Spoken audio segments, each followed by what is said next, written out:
हाँ देखिए छात्रों, हम आज आप लोगों को विद्यालय प्रबंधन में पर्यवेक्षण तंत्र की भूमिका के बारे में पढ़ाएंगे। विद्यालय में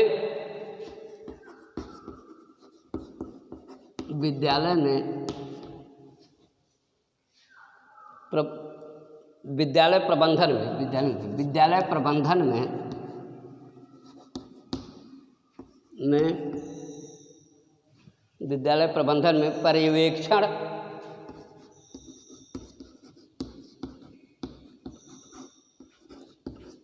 तंत्र की भूमिका। देखिए, इसके पहले हम आपको बताए थे कि विद्यालय प्रबंधन में अभिकर्ताओं की क्या भूमिका है, जैसे कि उसमें कितने लोग अध्यापक, प्रधानाध्यापक, अभिभावक, मीना मंच, ग्राम शिक्षा समिति, इनकी क्या भूमिका होगी। तो उसी के साथ अब आपको नए चैप्टर में हम बताएंगे कि विद्यालय प्रबंधन में पर्यवेक्षण तंत्र की भूमिका। अब पर्यवेक्षण तंत्र किसे कहते हैं, पर्यवेक्षण होता क्या है, तो इसके लिए हम आपको बताएंगे मीनिंग ऑफ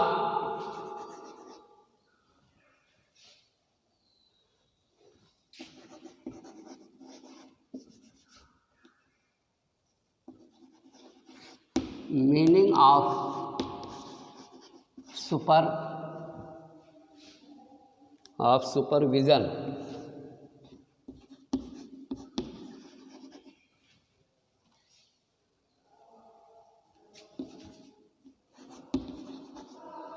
मीनिंग ऑफ पर्यवेक्षण का मतलब सुपरविजन का मतलब निरीक्षण करना। अर्थात अब निरीक्षण की क्या भूमिका है प्रबंधन में। देखिए, पर्यवेक्षण या सुपरविजन संस्थाओं के सुधार के लिए एक नियोजित कार्यक्रम है। अर्थात किसी भी चीज़ की आप देखिए, यदि उसका सुपरविजन न किया जाए, उसका निरीक्षण न किया जाए, तो उसका कोई मतलब नहीं रह जाता है। अपने से लोग लुंज पुंज हो जाते हैं। तो इसका मतलब कि सुपरविजन होता क्या है कि आधुनिक पर्यवेक्षण शिक्षण व अधिगम के श्रेष्ठ विकास में सहायक है। सुपरविजन, अगर आपको अच्छी शिक्षा लेना है तो सुपरविजन का होना आवश्यक है, पर्यवेक्षण का होना आवश्यक है।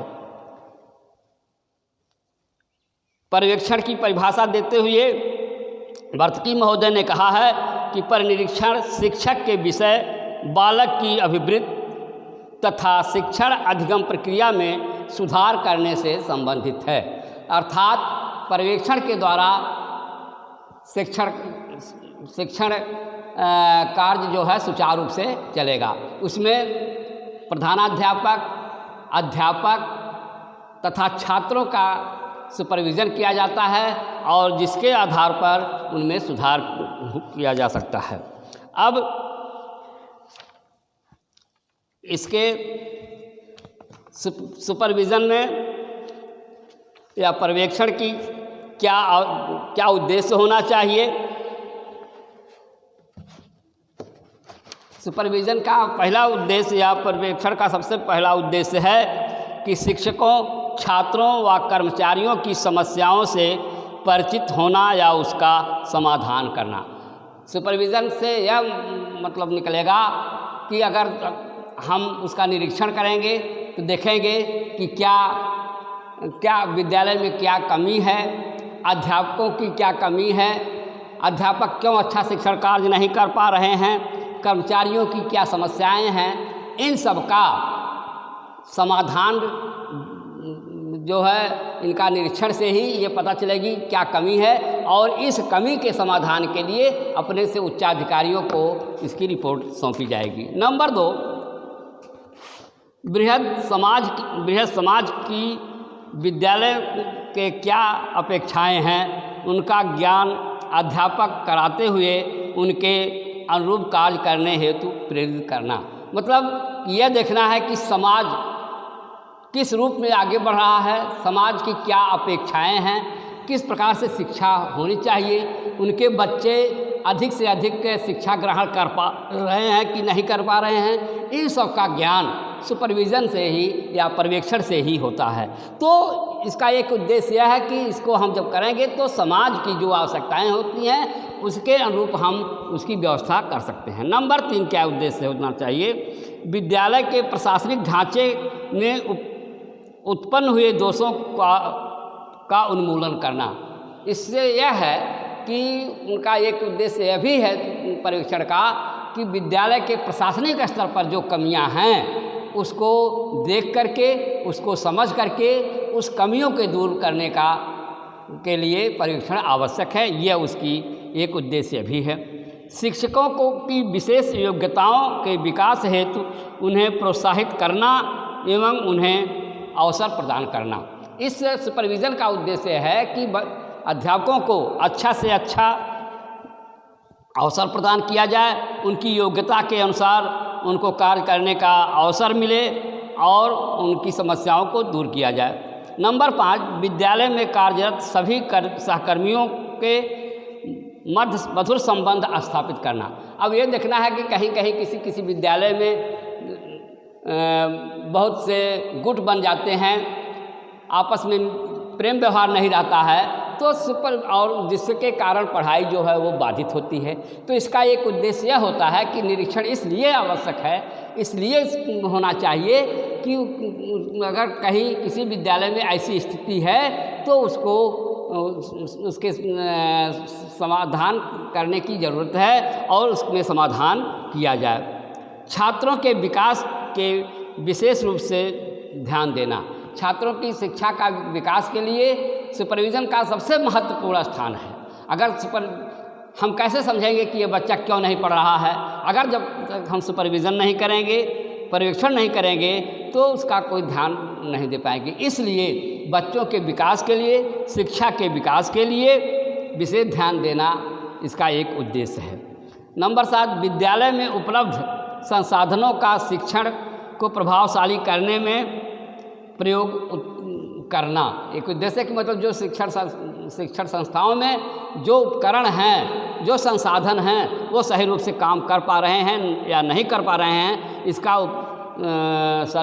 सर्वेक्षण करके, इसका निरीक्षण करके उसमें संशोधन किया जाए। अगला, सेवारत प्रशिक्षण कार्यक्रमों को नियमित रूप से आयोजित करना। सुपरविज़न के द्वारा ये मालूम होगा कि नियमित रूप से कार्य हो रहा है या नहीं हो रहा है, इसको नियमित करने के लिए किया जाए। शिक्षकों को व्यावसायिक विकास पर ध्यान देना और विद्यालय में लोकतांत्रिक सिद्धांतों के आधार पर उचित पर्यावरण और उचित शिक्षा की व्यवस्था करना इसका मुख्य उद्देश्य है। इसके बाद पर्यवेक्षण की आवश्यकता। देखिए, विद्यालय में हमने जो इसके उद्देश्य को जो बताया कि इसका ये उद्देश्य है कि विद्यालय में बच्चों का शिक्षण कार्य अच्छे से अच्छा चले, इसके लिए यह बहुत ही आवश्यक है।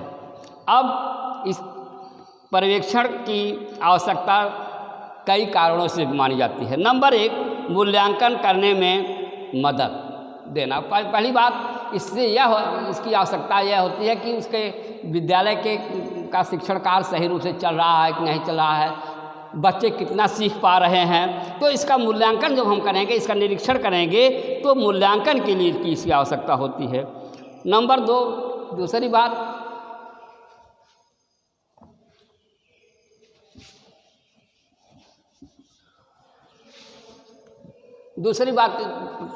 पहली बात हो गई कि मूल्यांकन में आवश्यकता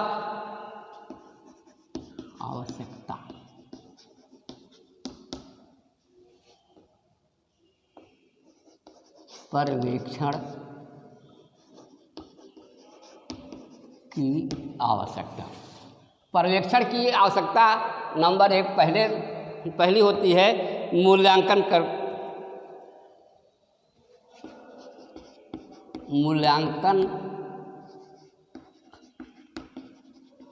करने में आवश्यकता। नंबर 2, मार्ग निर्देशन मार्ग निर्देशन की आवश्यकता। नंबर 3,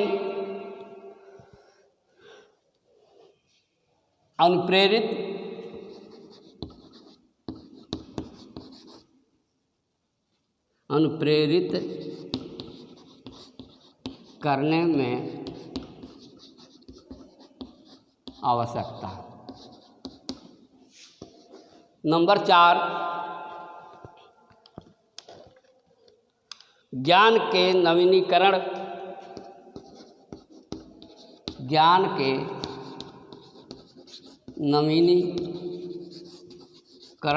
की आवश्यकता।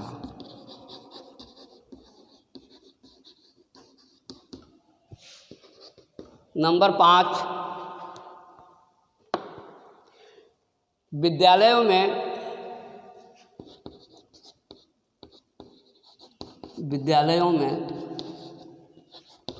संपर्क स्थापित करने की आवश्यकता।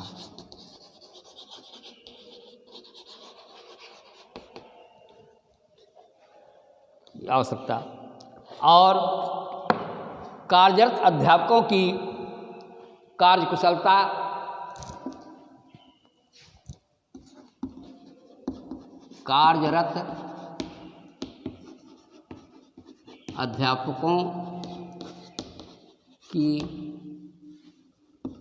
कार्यकुशलता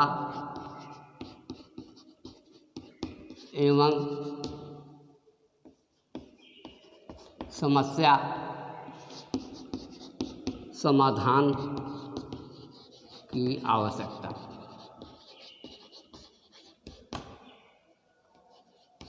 तो इस तरह से पर्यवेक्षण की आवश्यकता बहुत ही आवश्यक होती है। इनकी पहली आवश्यकता मूल्यांकन करने में इसकी होती है, क्योंकि जब तक हम निरीक्षण द्वारा मूल्यांकन नहीं कर लेते हैं तब तक हम ये नहीं समझ सकते कि बच्चों की पढ़ाई कहाँ जा रही है, कैसे जा रही है। तो इस चीज़ के लिए निरीक्षण की आवश्यकता पड़ती है। नंबर 2, मार्ग निर्देशन की आवश्यकता। हमको किस प्रकार से विद्यालय में मार्गदर्शन करना है, अध्यापकों का मार्गदर्शन करना है, छात्रों का मार्गदर्शन करना है, समाज के अनुरूप उनकी शिक्षण व्यवस्था को मार्गदर्शन करना है। तो इन सब के मार्गदर्शन के लिए, विभिन्न प्रकार के मार्गदर्शन के लिए सुपरविज़न की आवश्यकता बहुत होती है। अनुप्रेरित करने की आवश्यकता, प्रेरणा देना, शिक्षा ये भी बताना कि शिक्षा ही छात्रों का भविष्य है, हमारे छात्र ही हमारे देश के कर्णधार हैं। इसलिए इनको विभिन्न प्रकार से प्रेरित करके उनको शिक्षा के प्रति जागरूक करना, समाज में उनकी इज्जत बताना, समाज में उनकी आवश्यकता का बताना। इस तरह से बच्चों को, अध्यापकों को, कर्मचारियों को प्रेरित करने में सुपरविज़न की आवश्यकता होती है। ज्ञान की नवीनीकरण की आवश्यकता। ज्ञान में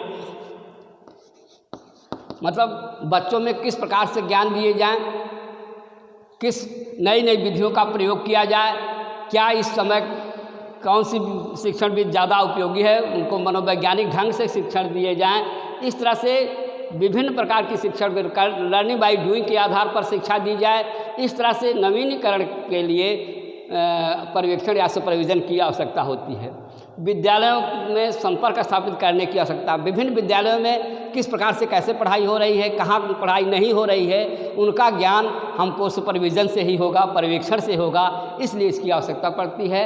और लास्ट, कार्यरत अध्यापकों की कार्यकुशलता को देखना तथा उनकी जो समस्याएं हैं उसके समाधान करने की जब आवश्यकता होती है तो तभी जो है शिक्षण कार्य आगे जा सकता है। इसलिए इन आवश्यकताओं की पूर्ति के लिए सुपरविज़न या पर्यवेक्षण की आवश्यकता होती है। That's all.